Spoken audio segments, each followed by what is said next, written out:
Halo semuanya, halo Ibu Elis, salam sejahtera bagi kita semua. Di video kali ini, saya akan menjelaskan materi terkait analisis konsep materia dalam film The Mission tahun 1986. Sebelum lanjut ke materi, izinkan saya memperkenalkan diri saya terlebih dahulu. Saya, Christian Julius Samunangan Manurung dari kelas 11C. Sekian perkenalan dari saya, sekarang mari kita lanjut ke pembahasan. Konsep materia berasal dari bahasa Yunani, martis, yang berarti saksi.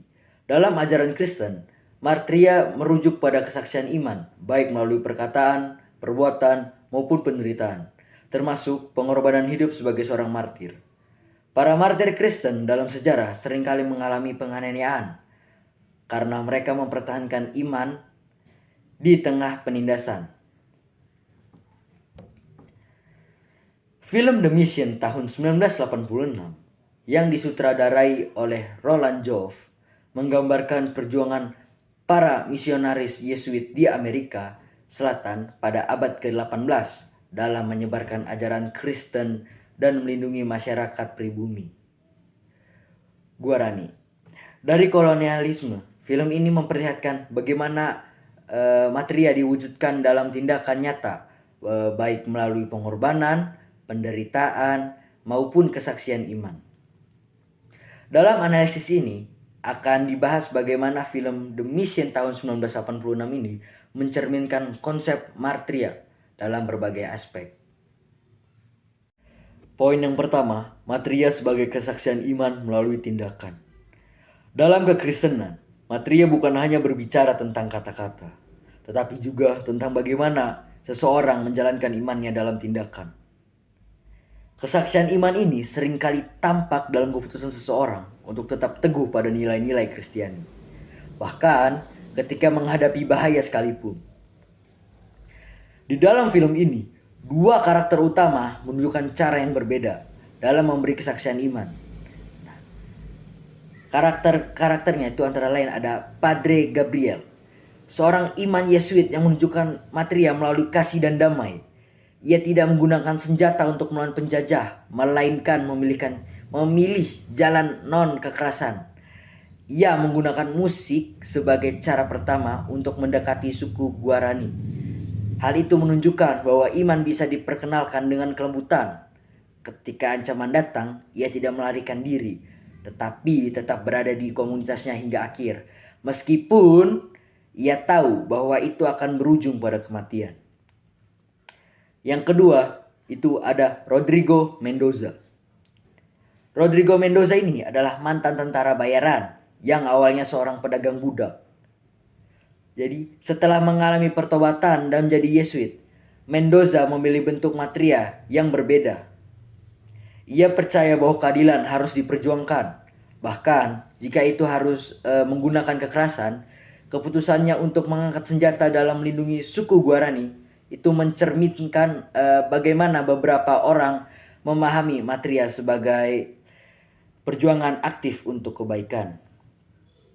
Nah, perbedaan dari kedua ini menunjukkan dua perspektif dalam materia. Nah, dua perspektif itu antara lain tuh kesaksian pasif melalui cinta dan pengorbanan tanpa kekerasan. Itu dari Padre Gabriel ya.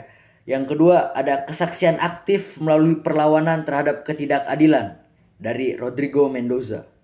Yang ketiga, keduanya memiliki dasar teologis dalam kekristenan, di mana ada martir yang menyerahkan dirinya sepenuhnya kepada Tuhan tanpa melawan, tetapi juga ada yang berjuang melawan kejahatan demi membela yang lemah. Poin yang kedua yaitu materia sebagai pengorbanan demi keadilan. Salah satu aspek penting dari materia adalah pengorbanan. Seorang martir tidak hanya memberikan kesaksian tentang iman mereka, tetapi seringkali mereka juga harus membayar harga yang mahal untuk itu, termasuk kehilangan nyawa. Di dalam film ini, para Yesuit dihadapkan pada dilema besar. Apakah mereka akan meninggalkan komunitas suku Guarani demi menyelamatkan nyawa mereka, atau tetap tinggal dan mempertahankan keadilan? Nah, di sini yang menarik. Padre Gabriel memilih untuk tetap bersama umatnya dan menolak menggunakan kekerasan. Ia percaya bahwa ajaran Kristus mengajarkan kasih dan ia menunjukkan kasih itu tetap sampai akhir dengan tetap memimpin umatnya dalam doa dan ibadah. Bahkan ketika tentara Portugis datang untuk membunuh mereka. Yang kedua ada Mendoza. Di sisi lain, Mendoza merasa bahwa pengorbanannya harus berupa perlawanan terhadap kejahatan. Ia mengambil senjata dan berusaha mempertahankan komunitas mereka dari serangan penjajah. Nah, dari kedua tokoh ini menunjukkan bentuk pengorbanan yang berbeda. Apa aja yang berbeda? Yang pertama, Padre Gabriel mengorbankan nyawanya dengan cara berdamai. Ia rela mati tanpa melawan, menunjukkan bahwa Matria dapat berarti berserah sepenuhnya kepada Tuhan. Yang kedua, Mendoza mengorbankan dirinya dalam pertempuran. Ia memahami Matria sebagai perjuangan aktif demi keadilan. Meskipun ia tahu bahwa kemungkinan besar akan kalah. Nah, film ini teman-teman, ada Ibu Elis kalian, menampilkan dilema moral yang sering terjadi dalam sejarah gereja. Apakah pengorbanan terbaik adalah dengan bertahan dalam damai atau melawan ketidakadilan dengan tindakan nyata? Poin ketiga, penderitaan sebagai jalan Matria.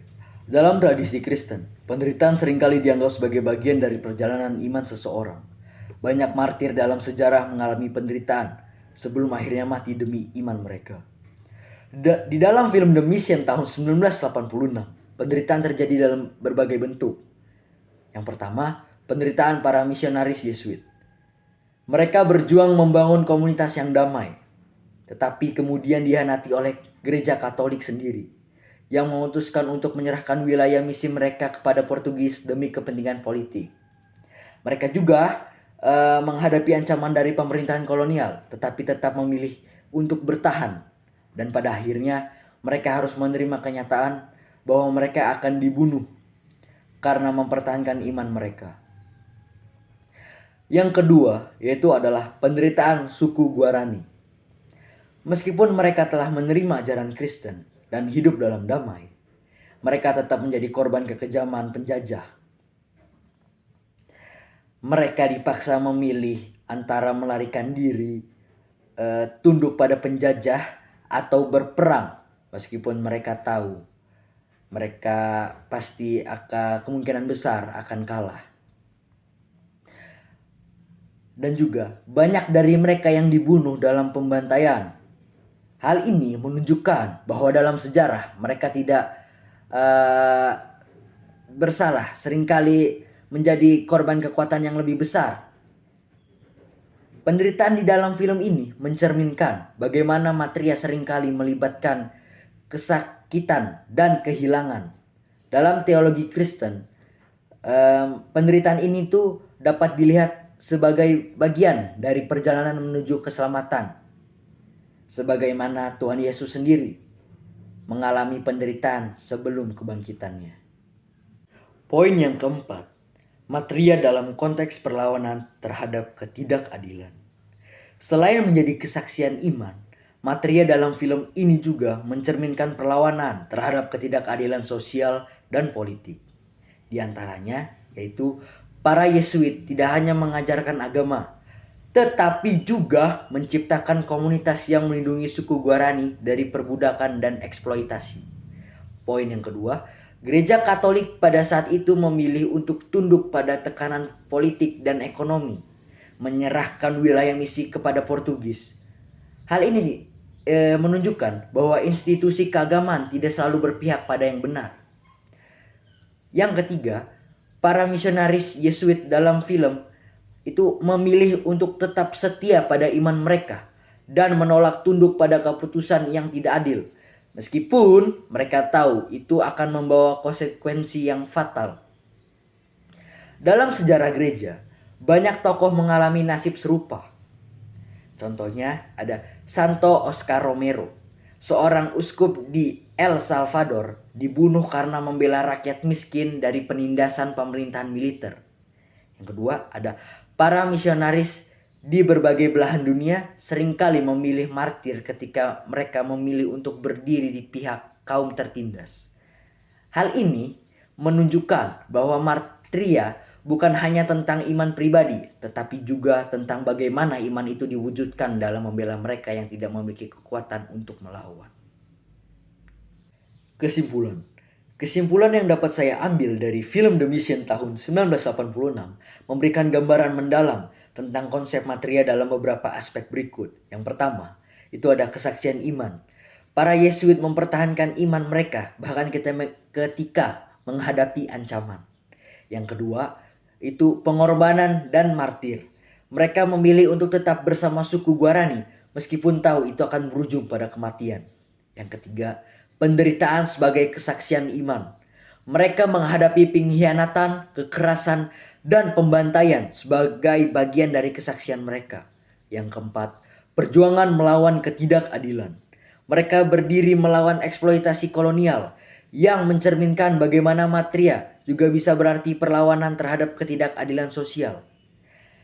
Film ini, teman-teman, mengajarkan bahwa kesaksian iman seringkali menuntut pengorbanan besar, baik dalam bentuk penderitaan, perjuangan, maupun kematian. Hal ini menunjukkan atau menjadikan refleksi mendalam tentang bagaimana Matria tetap relevan dalam dunia modern, di mana banyak orang yang masih harus berjuang untuk iman dan keadilan.